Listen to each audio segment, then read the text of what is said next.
Yes, ngo bimeze bite none cyari savimbi wanyu nkuko bisanzwe, ariko mbere ko dutangira mba ngomba kubanza nkabashonesha. Hano hari umuganga gakondo we nagira ngo utege amatwi, ndabizi ibibazo ni byinshi, uburwayi bwateye ni bwinshi, ushobora gusanga hari kimwe muri ibi ngibi ufite, ubundi babanye nimero abwira anakorera, ushobora gusanga uyu nguyu kwanza nta nubwo arushye. Ushobora kumamagara iwawe, ushobora kumamagara uri mu ntara, ushobora kumamagara uri hanze, waba uri Burayi cyangwa muri Amerika. Ibyo ni ibintu byoroshye. Hako noro ngo bimeze bite mbere yuko dutangira, ntago nshaka gusobanurira abantu barwaye barembye.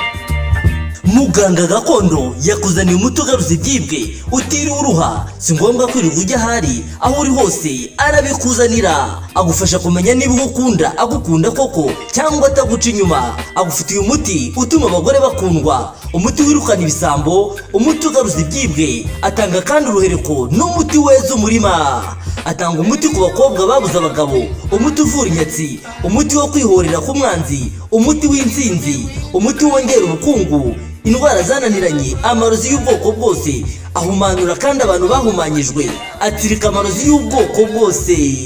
Ahumanura ibibanza bikagurwa byihuse. Muganga gakondo atanga uruhereko cyangwa umurinzi, akoresha imbaraga z'abakurambere, akoresha kandi amahembe y'inkorongo. Aragufasha wowe urwara igifu, impyiko, kubura imihango, guca imyeyo, ababuze urubyaro, abashaka uruhereko, abarwaye asima, diyabete, iseru, kubyimba amaguru, kubura imihango n'izindi ndwara zitandukanye. Waryo ubwo kubura imihango Si mu mahanga, muganga aragufasha. Muhamagare cyangwa umwandikire kuri WhatsApp kuri 0792 41 15 66.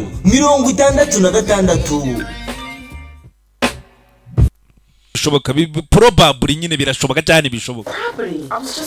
Uri kwinjira mu bintu byanjye, narindi kureba wangu. Ubundi icyo gitabo ni bwoko ki? Ni possibilities nyine. Ni ibintu nshaka kuzakora. N'uyu musore ari mu bintu se yifuza kuzakora.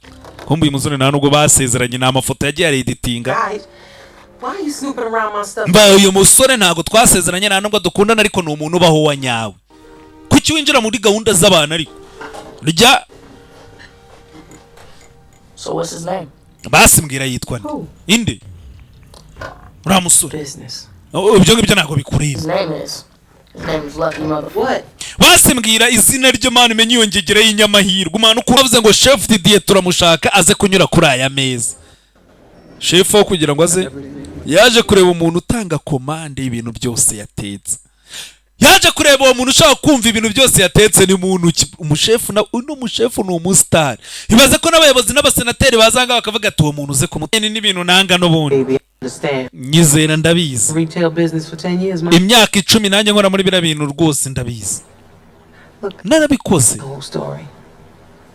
Wakenze inkuru yose. Nanjye mukuru wanjye nako umuvandimwe wanjye yabanaga n'umugabo ufite umugabo, akajya nako yabanye n'umugabo ufite George Band. Ndashaka kubana nawe. Twabana iminota 5 hano, twabana imyaka 50. Nshaka kubana nawe wangu. Uyu musore ndabona ari sawa. Uyu musore nangiye kumukunda nanjye nuko. Come on. Bana yanjye. Get off. Now why you gonna send him all the way around here when you know? Bana yanjye ko cyumwohereje ubizi ko ngiye gupfa. Uyu waramwohereje mbere. Uri kuvugana nawe? Ndi kuvugana n'Imana. Hello. Yewe. Kuno umaze gusoma ibaruwa na wavayo.